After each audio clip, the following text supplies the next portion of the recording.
Hello friends, welcome to my channel the Sam classes. आज हम लोग करने वाले हैं एक्सरसाइज 1.3 का क्वेश्चंस। तो इसमें मेन क्वेश्चन यही है कि prove that root two is an irrational number. देखिए फ्रेंड्स, मैं यहाँ सिर्फ रूट टू के लिए सॉल्व कर रही हूँ। यहाँ पे हम कर सकते हैं रूट थ्री के लिए, रूट फाइव के लिए, रूट 11 के लिए। ठीक है, मीन्स जिसका स्क्वायर रूट होता नहीं है उसके लिए हम ये प्रूफ कर सकते हैं। तो चलिए हम लोग स्टार्ट करते हैं। कुछ नहीं है, बस यहाँ सिर्फ हमें कुछ लैंग्वेज का ध्यान रखना है। सो हम यहाँ से स्टार्ट करते हैं।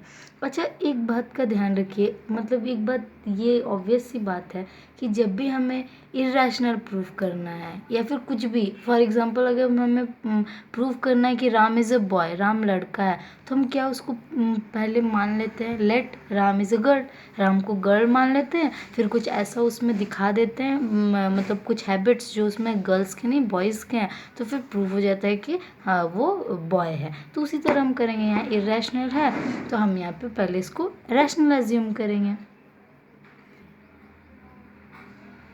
Assume that root two is a rational number.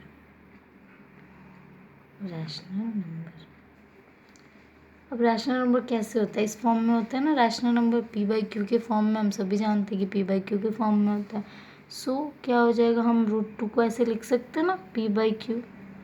और एक कंडीशन भी होता है where Q not equals to zero.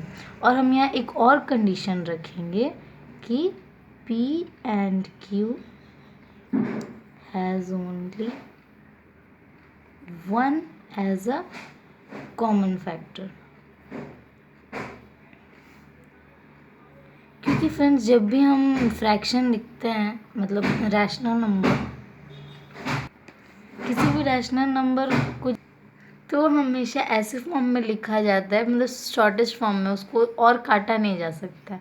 ठीक है, तो पी और क्यू का सिर्फ वन कॉमन फैक्टर होगा और इसके अलावा कुछ नहीं होगा। चलिए अब हम यहाँ से स्टार्ट करते हैं। स्क्वायरिंग ऑन बोथ साइड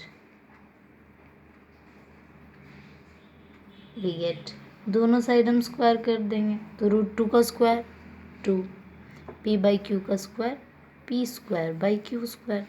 तो फिर हम इसे अगर क्रॉस मल्टीप्लाई करें तो हमें क्या मिलेगा, two Q square equals to P square. ठीक है, इसमें क्या कह रहा है कि two Q square equals to P square है। इसका मीन्स क्या, कि जो पी स्क्वायर है वो टू से डिविजिबल है। ये ऑब्वियस सी बात है। यहाँ पे अगर हम लिखते हैं कि two Q square equals to P square होती तो ऑब्वियस है कि Q square equals to P square by two होगा ही। ठीक है, तो हम यहाँ पे क्या देख सकते हैं, इस कंडीशन से हमें क्या पता चलता है, hence P square is divisible by two. P square जो है टू से डिविजिबल है, so P is also divisible by two. P भी टू से डिविजिबल होगा, क्योंकि यहाँ पे देखिए ना, अगर टू का स्क्वायर यानी कि फोर, फोर अगर टू से डिविजिबल है तो टू भी टू से डिविजिबल होगा। ये ऑब्वियस सी बात होती है कि अगर किसी का स्क्वायर किसी नंबर से डिविजिबल है तो वो नंबर भी उस नंबर से डिविजिबल होगा ही। ठीक है, तो ये हो गया हमारा कि p इज ऑल्सो, इसको हम इक्वेशन 1 बना लेते हैं। अब नेक्स्ट टाइम आते हैं हम लोग, लेट p बी 2c। यहाँ पर जो यहाँ नंबर रहता है ना, उसी को हम यहाँ लिख के और इसमें सी डी कुछ भी मीन्स अदर एक अल्फ़ाबेट डाल देते हैं। बट यहाँ जो नंबर, यहाँ 3 रहता तो हम यहाँ 3 लिखते हैं, यहाँ 11 रहता हम यहाँ 11 लिखते हैं। ठीक है, तो यहाँ 2c लिख दिए। Late p equals to 2c, तो यहाँ पे क्या हो जाएगा, 2q square equals to 2c का होल स्क्वायर, राइट, 2c का होल स्क्वायर। तो ये क्या हो जाएगा, 4c square, 2q square equals to 4c square.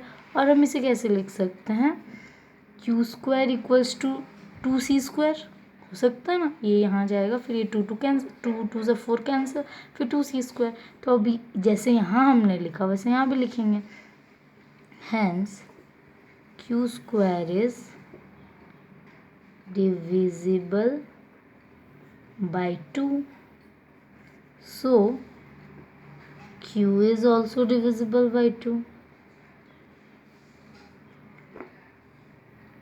ये हो गया हमारा इक्वेशन 2। अब हम यहाँ लिखेंगे from equation 1 and 2 we get, हमें क्या दिख रहा है क्वेश्चन 1 और 2 में कि P and Q has at least 2 as a common factor।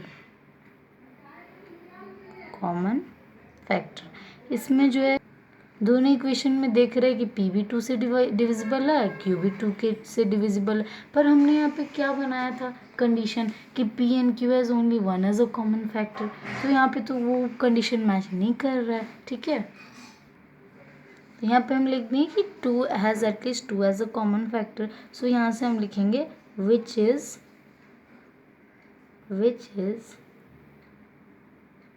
Against our assume, ये हमारे एजम्पशन के अगेंस्ट ही हुआ ना, क्योंकि हमने तो यहाँ पे यहाँ पे क्या देखा था कि सिर्फ इसका 1 एज अ कॉमन फैक्टर हुआ, बट हमें यहाँ पे 2 भी मिल गया कॉमन फैक्टर, तो ये हमारे एजम्पशन के अगेंस्ट हो गया। तो हम क्या लिख सकते हैं, सो √2 इज एन इरेशनल नंबर। √2 जो है वो इरेशनल नंबर है, और ये हो जाता है हमारा प्रूफ हो चुका। सो देखा फ्रेंड्स, ये बहुत ज़्यादा इजी था। हमें बस इसमें करना क्या है कि जैसे मैंने एक एक लाइन आपको लिखवाया, सारी लैंग्वेज को बस आपको लर्न कर लेनी है, इससे ज़्यादा आपको और कुछ भी नहीं करना है। ठीक है, तो ये बहुत ज़्यादा इजी था। अगर आपको वीडियो अच्छी लगी हो तो please like my video and subscribe my channel. Thanks for watching.